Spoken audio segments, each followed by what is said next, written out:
শঙ্কর উঠে পড়ল। হরিপদ চলল এগিয়ে দিতে। পিছনে বাউলের গান শোনা গেল। বাউল পিছু পিছু চলতে চলতে একতারা বাজিয়ে গান গাইতে লাগল। শঙ্কর এবার ঘুরে দাঁড়ালো, ডাকল, বাউল শোনো। বাউল এগিয়ে গেল কাছে। তুমি নিজেকে খুব চালাক বলে মনে করো না? বাবু, তুমি যা বলো আমরা কিছু বুঝি না। এই যে আমি তো তোমাদের কিছু বলিনি বাবু।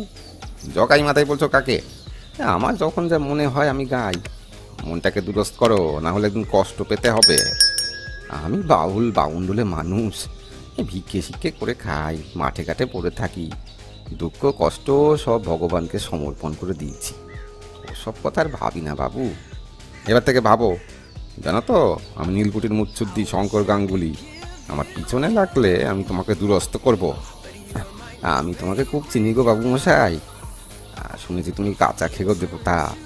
তোমাকে দূর থেকেই পেন নাম করি। যখন চিনেছ তখন সাবধানে চলো। যে আগে বাবু মশাই। শঙ্কর ও হরিপদ অগ্রসর হল, কিন্তু পরক্ষণেই বাউলের গান আবার শোনা গেল। শঙ্করের চোখ মুখ লাল হয়ে উঠল।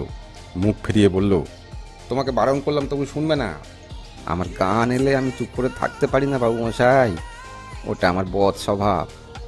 তোমরা আমার গানে কান দিও না, নিজের কাছে যাও। শঙ্কর অগ্রসর হল। কয়েক পা গিয়ে হরিপদকে বলল, এই বাউলটা কি এই গায়ে থাকে? ওকে আমি এই অঞ্চলে আরো দু চারবার দেখেছি। এই বাউলের আবার থাকা থাকি কি? আর পাঁচখানা গায়ে ঘুরে বেড়ায়। থাকে কোথায়? মাঝে মাঝে ওই শিব মন্দিরের চাতালে শুয়ে থাকে দেখি। বেটা একটা সময় তা হাত পাগলা মানুষ মোটেই নয়, মহা ধরিবাজ লোক। আপনি যত সহজ ভাবছেন তত সোজা মানুষও নয়। আমি মানুষ চিনি। থাক, পরে পরও দেখা হবে। ঘাটে এসে শঙ্কর নৌকায় উঠল। বাউল গাইতে গাইতে চলে গেল শিবতলার দিকে। সন্ধ্যার পর জগদীশবাবু বারবাড়ির বৈঠকখানায় বসতেন।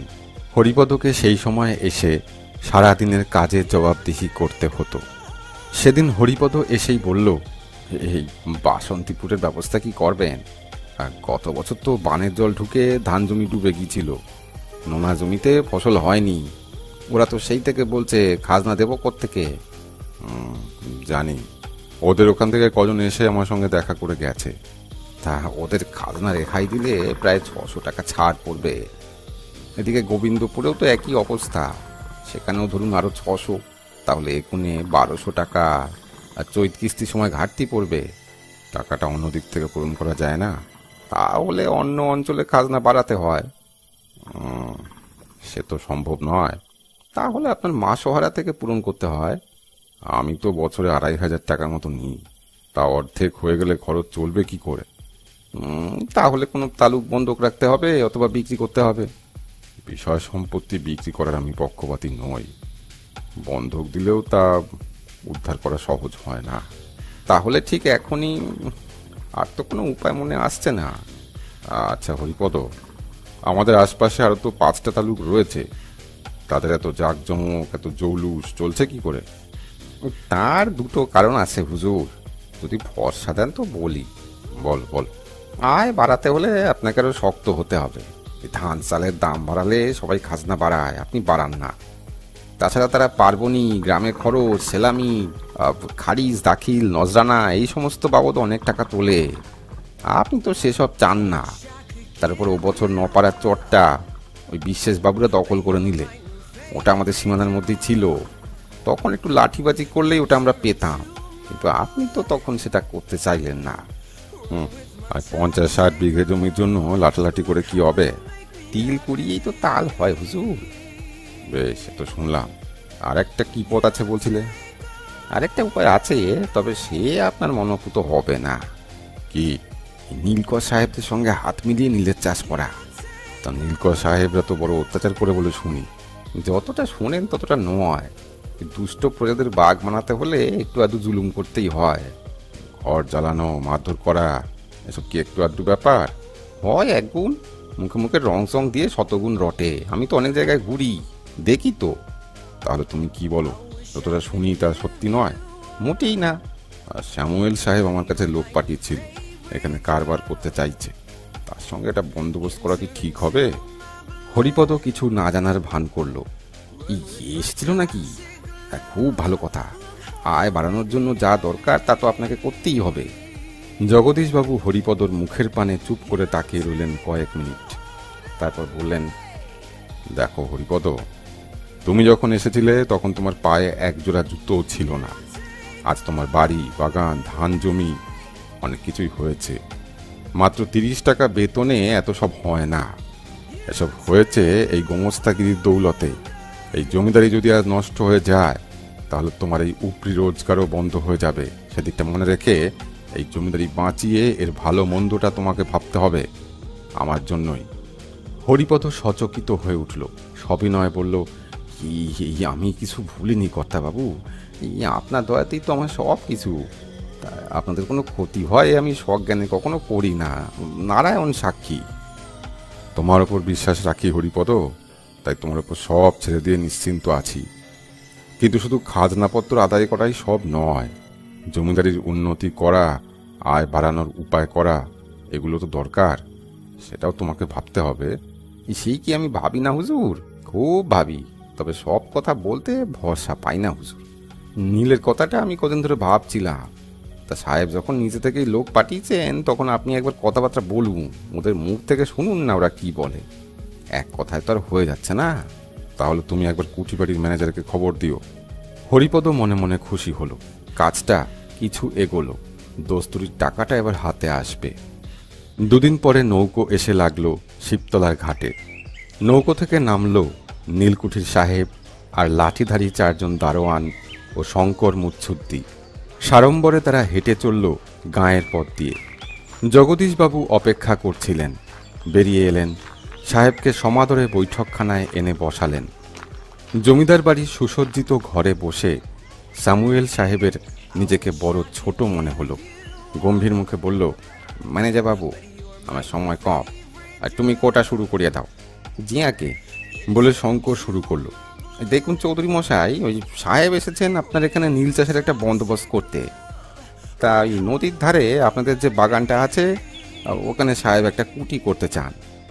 ওখানে তো অনেক ফলন্ত গাছ আছে, সে সব যেমন আছে তেমনি থাকবে। এক পাশে শুধু একখানা বড় ঘর বানানো হবে, সেখানে আপিস থাকবে, দারোয়ান থাকবে। পাশে একটা গুদাম ঘর হবে নীল জমা দেওয়ার জন্য, আর একটা চৌবাচ্চা হবে ওই নীল ভেজাবার জন্য। সে সব সামনের ফাঁকা জমিতেই হয়ে যাবে। নীলের চাষ হবে কোথায়? গ্রাম জুড়ে বিঘে পিছু 3 কাঠা জমিতে বরাদ্দ হবে, যেমন সব জায়গায় আছে। তা প্রজাদের উপর কোনো অত্যাচার হবে না তো? অত্যাচার কিসের? তারা হিসেব মতো নীল চষবে, আমাদের কাছে জমা দেবে, নগদ দাম নিয়ে চলে যাবে। তবু গায়ের মাতব্বরদের সঙ্গে কথা বলে নিলে ভালো হয়। আপনি জমিদার, আপনার বাগান আপনি ইজারা দেবেন, তাতে অন্যের বলার কি আছে? সাহেব শুনছিল, এবার বলল, রাইট, জমিদার বন্দোবস্ত করিবে, রায়টের কি কোটা আছে, আমি টাকা দিব, আপনি রসিদ দিবেন, ফিনিশ, চুকিয়ে গেল। শঙ্কর বলল, সাহেব আপনাকে ভালো টাকা দেবে। কত? বছরে 100। বড্ড কম হলো। কম কি, এখন তো ওটা থেকে আপনি 1 পয়সা আয় পাচ্ছেন না, কিন্তু অত কম টাকা আমি ছাড়ব না। সাহেব অসহিষ্ণু কণ্ঠে বলল, অলরাইট, ইজারা আমি চাই না, আপনি বাগানটা আমাকে বিক্রি করিয়া দিন। কত টাকা দেবেন? 1000 টাকা দিব। না, ওটা আমার বাবার শখের বাগান, আমি বেচবো না, ইজারাই দেব, তবে একটা সেলামি দিয়ে আপনাকে নিতে হবে। শঙ্কর বলল, তা কত টাকা সেলামি দিতে হবে? 500। তার চেয়ে বিক্রি করাই তো ভালো ছিল, না হয় আরো কিছু বেশি নিন। না, তার অসুবিধা আছে। আপনারা প্রজাদের উপর অত্যাচার করলে আমি আপনাদের উচ্ছেদ করতে পারবো না, কিন্তু ইজারা দিলে আপনাদের আমি খারিজ করে দিতে পারবো। সাহেব বলল, আমরা অত্যাচার করিব? আমরা এখানে ব্যবসা করিলে কেউ গরিব থাকিবে না, সকলের অবস্থা ফিরিয়া যাইবে। শঙ্কর বলল, এ কথা সত্যি? জগদীশবাবু বললেন, আমি আরো 10খানা গায়ের খবর রাখি ম্যানেজার বাবু, তবে সে কথা থাক। 500 টাকা সেলামি যদি দেন তো আমি কথা বলতে পারি। আই সি, আমি 100 টাকার বেশি দিব না। তুমি রাজি না হইলে আমি ম্যাজিস্ট্রেট সাহেবকে তোমার কোটা জানাইব, তিনি বলিলে তুমি ইজারা দিতে বাধ্য হইবে। ঠিক আছে, তাই জানাবেন। সাহেব উঠে পড়ল, বলল, তবে চলো ম্যানেজার বাবু, আমি আর এখানে 1 মিনিটও থাকিব না, আমাদের এখানে আসায় ভুল হইয়াছে। সাহেব বেরিয়ে গেল। শঙ্কর সাহেবের অনুসরণ করল। হরিপদ ইতিমধ্যে এসে পড়েছিল। বলল, সাহেব চটে গেল হুজুর, হাকিমুর হাত ধরা, আমি সঙ্গে গিয়ে একটু আপ্যায়িত। সাহেবের ব্যবহারে জগদীশবাবু অপমানিত বোধ করছিলেন। বললেন, না, কোনো দরকার নেই। হরিপদ একটু কিন্তু কিন্তু করল, আর কিছু বলতে সাহস পেল না। সকালবেলা শিবের পুজো শেষ করে বিশ্বনাথ মন্দির চত্বরে বসে ছেলেকে শিবের স্তোত্র মুখস্থ করাচ্ছিল। পশুনাং পতিং পাপনাসং পরেশং। শ্লোকটা শেষ হলে বিশ্বনাথ শ্লোকের ব্যাখ্যা করল। যিনি প্রাণীর ঈশ্বর, যিনি পরমেশ্বর, যিনি সকলের পাপ বিনাশ করেন, যিনি সকলের শ্রেষ্ঠ দেবতা, সেই মহাদেবকে আমি প্রণাম করি। ইতিমধ্যে নদীর তীর থেকে বাউলের কণ্ঠ ভেসে আসে। ওরে তোরাকে দেখবি আয়, যমুনায় শ্যামরায় নৌকা বেয়ে যায় গো। বাউল এসে দাঁড়ালো মন্দির চত্বরে। বলল, আজ অনেক পুণ্য গো দা ঠাকুর, সকালবেলায় গোরাচাঁদের দর্শন হলো। কে? তোমাদের নীলকুঠির গোরাচাঁদ গো। তোমাদের জমিদারের কাছে ছিল শঙ্কর মুচ্ছুদিকে নিয়ে। এই ঘাটে নৌকায় উঠলো। এবার তাহলে এখানে নীলকুঠি খুলবে। এখানে নীলকুঠি খুলবে? নইলে এই সাত সকালে সাহেব জমিদারের বাড়ি এসেছিল কেন, আন্দাজ করো দেখি। কদিন ধরে দেখছি ওই মুচ্ছুদ্দি বেটা এসে গোমস্তার সঙ্গে ফিসফিস করছে। আজ বোধহয় সাহেব এসে পাকা কথা কয়ে গেল। 9 পাড়া 6 পাড়া ভাত ছালা অবধি হয়েছে, এবার এদিকেও হাত বাড়াবে। তাহলে তো এখানেও সাহেবের উৎপাত শুরু হবে। হবেই। বাঘ যখন বনে থাকে তখন ভয় থাকে না, এই ঘরের সামনে এলেই ভয়। তো জগদীশবাবু তো খুব বিচার বিবেচনা করে চলেন, তো তিনি কি এভাবে খাল কেটে কুমির আনবেন? টাকার জন্য মানুষ অনেক কিছু করে। জগদীশবাবু তো টাকা চান, সব জমিদারি একরকম। তা একবার জগদীশবাবুর সঙ্গেই সবাই মিলে দেখা করলে কেমন হয়? কোনো ফল হবে না। এখানে নীলের চাষ শুরু হলে তো গা উচ্ছন্নে যাবে। যাবে? তুমি একা কি রুখতে পারবে? তুমি তো এক কথায় সব চুকিয়ে দিলে, কিন্তু গায়ের গরিব দুঃখীর কষ্ট হবে তা জেনেও চুপ করে বসে থাকবো? বাউল হাসল, বলল, হ্যাঁ, অপেক্ষা করতে হবে, তার উপর বিশ্বাস রাখতে হবে। কাল যখন পূর্ণ হবে না, তখন তিনিই সব ব্যবস্থা করবেন। কিন্তু তিনি আমাদের বুদ্ধি দিয়েছেন, সামর্থ্য দিয়েছেন, সে কি চুপ করে বসে বসে অন্যায় দেখার জন্য? তা কি অন্যায়ের প্রতিকার করতে চাও? প্রত্যেকেই তা চায়। তুমি চুপ করে দেখতে পারো, কিন্তু তোমার একা শক্তি সামর্থ্য কতটুকু? ওই নীলকর সাহেব তোমাকে পিষে মেরে দেবে। তাকে রুখতে হলে দল চাই। সমস্ত গায়ের মানুষকে একজোট করতে হবে। ভদ্র লোকদের দিয়ে হবে না। চাষি মজুর এদের সব এক কাট্টা করতে হবে। তাদেরকে বোঝাতে হবে, বলতে হবে, লাঠি ধরো, পড়ে পড়ে মার খেও নি। সে কি তুমি পারবে? বিশ্বনাথের মুখে চিন্তার ছায়া পড়ল। তা আমার কথা সবাই শুনবে কি? তুমি মুকুন্দ পণ্ডিতের ছেলে বিশ্বনাথ পণ্ডিত। 7খানা গায়ের মানুষ তোমাকে মান্যি করে। তোমার কথা শুনবে না তো কার কথা শুনবে? তুমি কি তাই বলো? কেন, তুমি কি ভুবন মুখুজ্জের ছেলেদের বলে আসুনি লাঠি ধরতে? মার খাবার পরে সবাই লাঠি ধরবে কেন? মার খাবার আগেই ধরুক। তুমি সেই কথাটা গায়ের মানুষকে বুঝিয়ে বলতে পারবে না? বিশ্বনাথ চুপ করে রইল। তুমি ভাবো, আমি চলি বলে বাউল উঠল। শিবনাথ বলল, বাবা, স্তোত্রটা বলো, শিখে নি। বিশ্বনাথের চমক ভাঙল। বলল, হ্যাঁ, শোন। বাউল হাসল। ছেলেটাকে শুধু স্তোত্র শেখালে আর চলবে না দা ঠাকুর, একটু লাঠি ধরতেও শেখাও। ব্রহ্মোত্তর জমিটা না হলে থাকবে না। বিশ্বনাথ হাসল।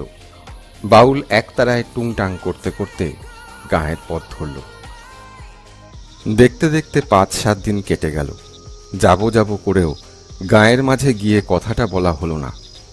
চারবাক দর্শনের শেষ পাতাগুলো পড়া শেষ না করে অন্য কোনো কাজে সময় দিতে বিশ্বনাথের মন চাইছিল না। সারা দুপুরটা সে পুঁথির মধ্যেই নিবিষ্ট থাকে। রাতে আহারাদির পরেও অনেকক্ষণ পিদিমের আলোয় পড়া চলে। এই কদিন আর বাউলের দেখা নেই। বিশ্বনাথ 2 ছত্তর পড়ছে, খানিক ভাবছে, আবার পড়ছে। রাত বাড়ছে। কোনো এক সময় বাইরের দরজার সামনে একটি মানুষের কালো ছায়া দেখা গেল। কয়েক মুহূর্ত সে চুপ করে দাঁড়িয়ে রইল, তারপর সাড়া দিল, দাদা ঠাকুর। বিশ্বনাথ চমকে উঠল। কে? আমি, কলিমূর্তি। কলিমূর্তি? এত রাতে? বিশ্বনাথ বাইরে এলো। পালিয়ে এসেছি দা ঠাকুর। শেষ রাতে গাঁ ছেড়ে পালিয়েছি। সারাটা দিন ওই বাসবনে লুকিয়েছিলাম, এই রাতের আঁধারে আবার বেরিয়েছি। সারাদিন খেয়েছিস কি? কিছু না, বনে কি খাবো। বস বস, হাত মুখ ধুয়ে আগে কিছু খা, তারপর সব কথা শুনবো। বিশ্বনাথ ভিতর থেকে একটা চুপড়িতে মুড়ি আর বাতাসা এনে দিলে। ঘটি করে জল নিয়ে এলো। কলিমুদ্দি হাত মুখ ধুয়ে মুড়ির চুপড়িটা টেনে নিলে। আগেই এক ঘটি জল খেয়ে মুড়ি চিবুতে চিবুতে কলিমুদ্দি বলল, অতক্ষণে দেহে জীবন এলো ডা ঠাকুর। বিশু বলল, চুপড়িটা ছোট, খা, আরও মুড়ি দেবো। বেশি খেলে আবার চলতে পারবো না দা ঠাকুর, ওই চারটি গামছায় বেঁধে নিয়ে যাব। সে দেবো কোন, তুই আগে পেট ভরে খা। তারপর তোর খবর কি বলতো? নতুন খবর কিছু নয় দা ঠাকুর। এই সুমন্দি নীলকরের মুচ্ছুদ্দি বেটা জুলু বললে তোর সব জমিতে নীল চষতে হবে। বললাম, তাহলে সারা বছর খাবো কি? বললে নীল বেচা টাকায় ধান কিনে খাবি। তা আমার জমি থাকতে আমি ধান কিনে খাবো কেন? আর তোমাদের নীল চষতে 13 টাকা খরচ করে মন পিছু 4 টাকা পাবো। ধান কেনার টাকা আসবে কোত্থেকে?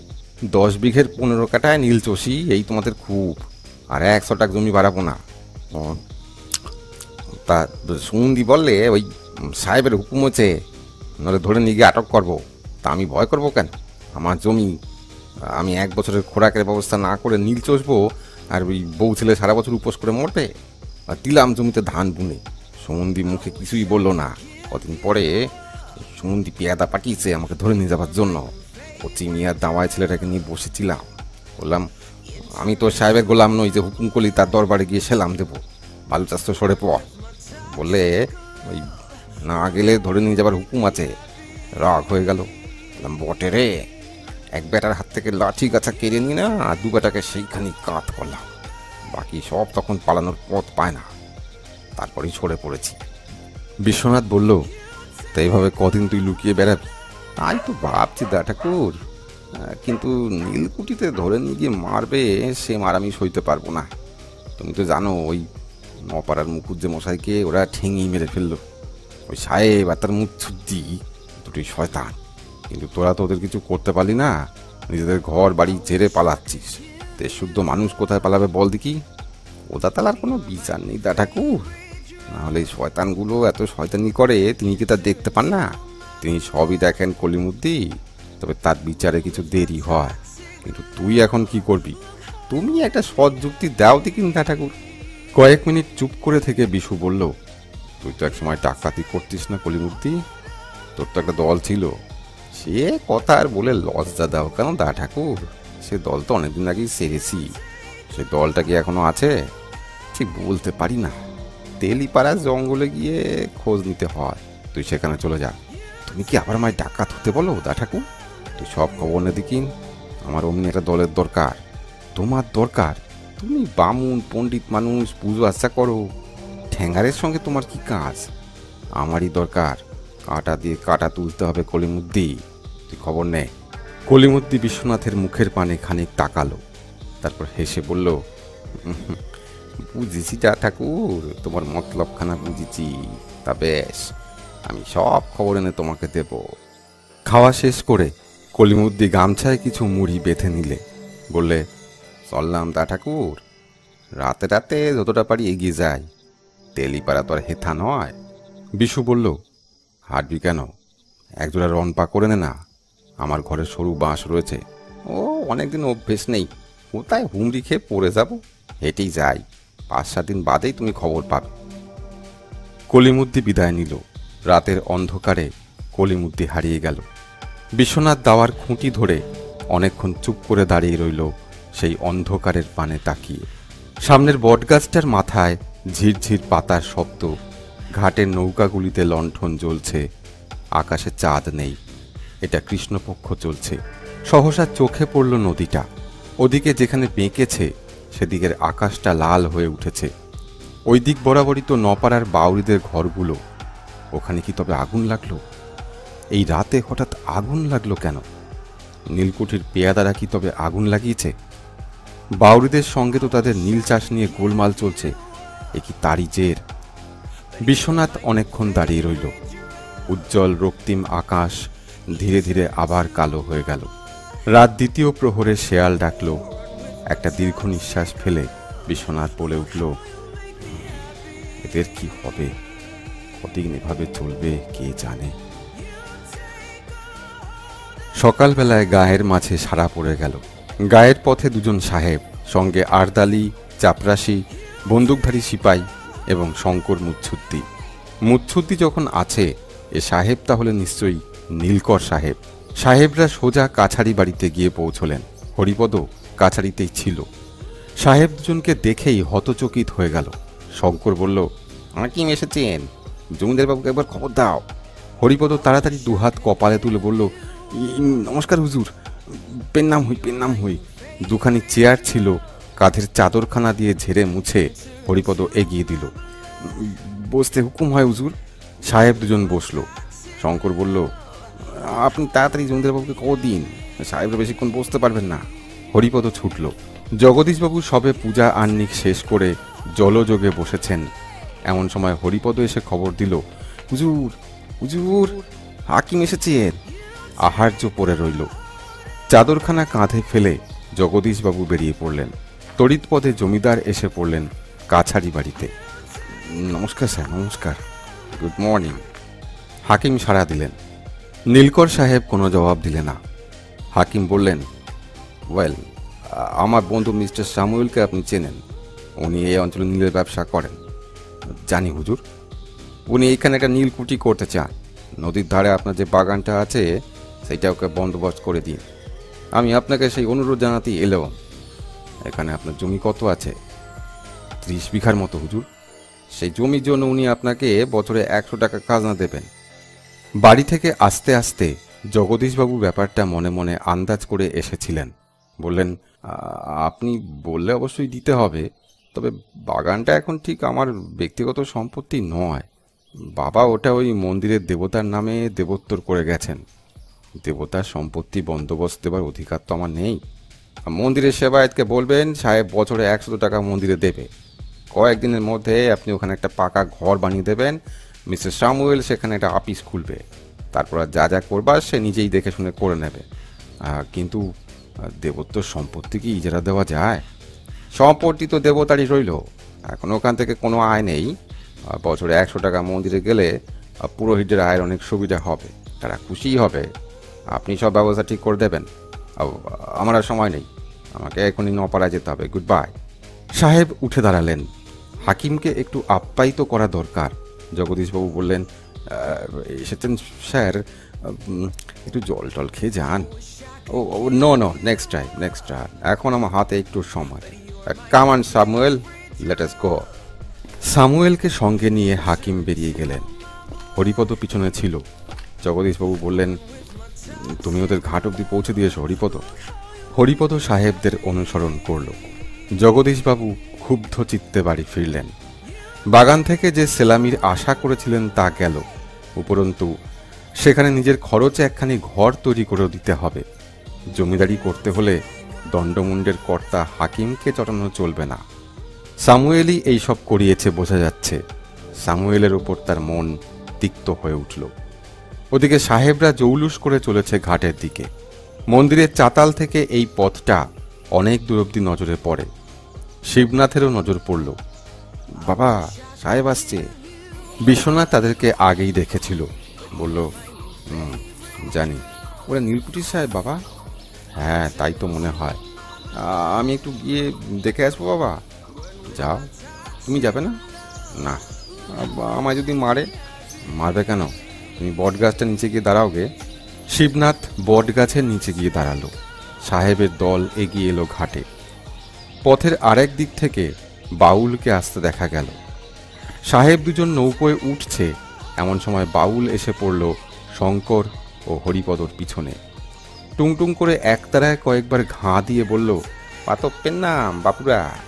শঙ্কর ও হরিপদর মুখে বিরক্তি ফুটে উঠল। বাউল বলল, সকালবেলায় ওই গোরাজাদের সঙ্গে জগা মাথা দর্শন করে আমি ধন্য হলে। শঙ্কর ও হরিপদ কোনো সাড়া না দিয়েই পাশ কাটালো। কি গো বাবুরা, আমার সঙ্গে কথা বলবে না? সাহেব আছে বলে। এবারেও কোনো সাড়া মিলল না। বাউল পরক্ষণেই টুংটুং করে একতারায় সুর ধরলে। শঙ্কর আর সইতে পারল না, ফিরে দাঁড়ালো, বলল, দেখ বাউল, ফের যদি তুই এভাবে আমাদের পিছনে লাগিস তাহলে একদিন আমি তোকে চাপ কেসিতে করব, কথা মনে রাখিস। বাউল তৎক্ষণাৎ সুর করে তার জবাব দিলে। শঙ্কর রুখে উঠেছিল। হরিপদ বলল, এই যেতে দিন, সঙ্গে সাহেব রয়েছে, আপনি কি পাগল হলেন? নৌকো থেকে সামুয়েল এবার জিজ্ঞাসা করলো, ওই বিকারিটা কি বলিতেছে ম্যানেজার বাবু? আমাদেরকে গাল দিচ্ছে, গালি দিতেছে, গজ্জাটকে ধরিয়া লইয়া চলো এই সিপাই। হাকিমের সামনে কিছুটা বাড়াবাড়ি হয়ে যায় দেখে শঙ্কর তখনই নিজেকে সামলে নিলে, বলে, না না, এখনই কিছু করা দরকার নেই, পরে তো এখানে এসে বসছি, তখন দেখা যাবে। একে একে সবাই নৌকোয় উঠল। নৌকো ছেড়ে দিলে। হরিপদ দাঁড়িয়েছিল। বাউল এবার জিজ্ঞাসা করলো, নীলকুঠির সামকে তো চিনি গোমস্তাবাবু, ওই সঙ্গে সাহেবটি কে? হাকিম। দুজনে জমিদার বাড়ি এসেছিল বুঝি? কেন গো? সে খবর তোর দরকার কি? জানতে ইচ্ছে করে না বুঝি? সব কথা তোকে জানাতে হবে কেন? ভিক্ষে করি সেরকমই থাক। ইতিমধ্যে বাউলের নজর পড়ল বটগাছের নিচে শিবনাথের পানে। সে এগিয়ে এলো, বলল, কি গো শিবু ঠাকুর, গোরাসাদ দেখলে? বাদরের মতো মুখখানি তার, বিড়ালের মতো চোখ, হ্যাটম্যাট গ্যাট মুখে বলে, সে যে গো রাজার লোক। শিবু হেসে উঠল, বলল, তুমি ভারী মজার লোক বাউল দাদা। হাকিমের হুকুম। হরিপদ গোমস্তা কয়েকজন লোক লাগিয়ে 4-5 দিনের মধ্যেই চৌধুরী বাগানের সামনে পথের ধারে একখানি পাকা ঘর বানিয়ে ফেললে। শঙ্কর বলল, এবার নারায়ণ পুজো করে এখানে কারবারের পত্তন করি। হরিপদ অবাক হলো, বলল, সাহেব নারায়ণের পুজো করবে? সাহেব করবে কেন? করবো তো আমরা। সাহেব কিছু বলবে না? আরে বলবে কেন, এতে তো কারবার পত্তন করার সুবিধা হবে। ঢাক ঢোল পিটিয়ে একটা পুজো হলে গায়ে সবাই জানবে, তারপর লোকের সঙ্গে কথা বলার সুবিধে হবে। তাই কোথাও নতুন কুঠি খোলার আগে এই নারায়ণ পুজোর ব্যবস্থাটা আমিই করি। বেশ, এবার তাহলে পুজো লাগিয়ে দাও। তা কবে করবে? ঘর তো তৈরি। চলো তাহলে একবার ওই শিবতলার পূজারী ঠাকুরের কাছে যাই, দিনক্ষণটা উনি ঠিক করবেন। বিশু ঠাকুর, সে বলেছে নাকি পুজো করবে? বলেনি, তবে ওকে দিয়ে করাতে হবে। এই অঞ্চলের সবাই ওকে মান্য করে। ওকে দিয়ে পুজোটা করাতে পারলে আমাদের কাজের সুবিধা হবে। হ্যাঁ, ও কি রাজি হবে? কেন হবে না, পয়সা পাবে তো। ও মানুষটা ঠিক পয়সার প্রত্যাশী নয়। পয়সায় দেবতা বস হয়তো একজন গরিব পূজারী বামুন, মানুষটা কিন্তু বড্ড একরোখা গুঁয়ার। ও সব ঠিক হয়ে যাবে। চকচকের উপর চাকতি লোকের মন ভিজিয়ে দেয়, এমনও আমি অনেক দেখেছি। চলো। হরিপদকে সঙ্গে নিয়ে শঙ্কর এলো বিশ্বনাথের ঘরে। সবিনয় বলল, ঠাকুর, আপনার কাছে এলাম, একটা শুভ দিন দেখে আপনি নারায়ণের পুজোটা করে দিন। আমরা কারবারের মহরত করি। আপনাদের কারবার কোথায়? ওই যে চৌধুরী বাগানে নতুন আপিস ঘর তৈরি হলো। নীলকুঠির কারবার? হ্যাঁ, আপনি তো জানেন দেখছি। আপনি পত্তন করেছেন? না, মালিক আমাদের সাহেব, মিস্টার সামুয়েল। আমি কারবারের ম্যানেজার। সাহেব পুজো করবে? না, সাহেব তো খ্রিস্টান, পুজো করবো আমরা। গায়ে এসে বসবো, একটা নতুন কারবার পত্তন হবে, ওই ভগবানের নাম করে নামাই তো ভালো। একটু পুজো আচ্ছা হলো, গায়ে সবাই মিলে একটু আনন্দ করা গেল, তাই। তা আমায় কি করতে হবে? পুজোটা আপনি করবেন, আপনার যা প্রণামী দক্ষিণা তা আমরা দেব। বিশ্বনাথ মাথা নাড়ল, বলল, না, ও নীলের ব্যাপারে আমি নেই। ও কথা বললে আমি ছাড়বো কেন? আপনি এই অঞ্চলের একজন নাম করা পণ্ডিত। না, তোমরা অন্য পূজারি দেখো, যাদের অত্যাচারে 7খানা গায়ের মানুষ চোখের জল ফেলছে, তাদের কল্যাণ কামনা করে আমি দেবতার পুজো করব? আমি তা পারবো না। হরিপদ এবার বলল, আপনি পুজো করলে এরা খুশি হতো, আপনারও কিছু প্রাপ্তিযোগ ঘটতো আর কি। ওদেরকে খুশি করার কোনো প্রয়োজন আমার নেই, আর পয়সাকে আমি অত বড় বলে ভাবি না হরিপদ বাবু। শঙ্কর বলল, তাহলে আপনি করবেন না? বড় নিরাশ হলাম। আমার কাছ থেকে আপনার আশা করার কিছু নেই। কথা সেইখানেই শেষ হলো। পথে আস্তে আস্তে শঙ্কর হরিপদকে বলল, যা ভেবেছিলাম তা হলো না। তোমাদের এই দাদা ঠাকুরটি তেমন সুবিধের লোক নন। যে মানুষ টাকা পয়সা গ্রাহ্য করে না, হাতের লক্ষ্মী পায়ে ঠেলে দেয়, সে মানুষ বড় সাংঘাতিক। হরিপদ বিজ্ঞভাবে বলল, আমি জানি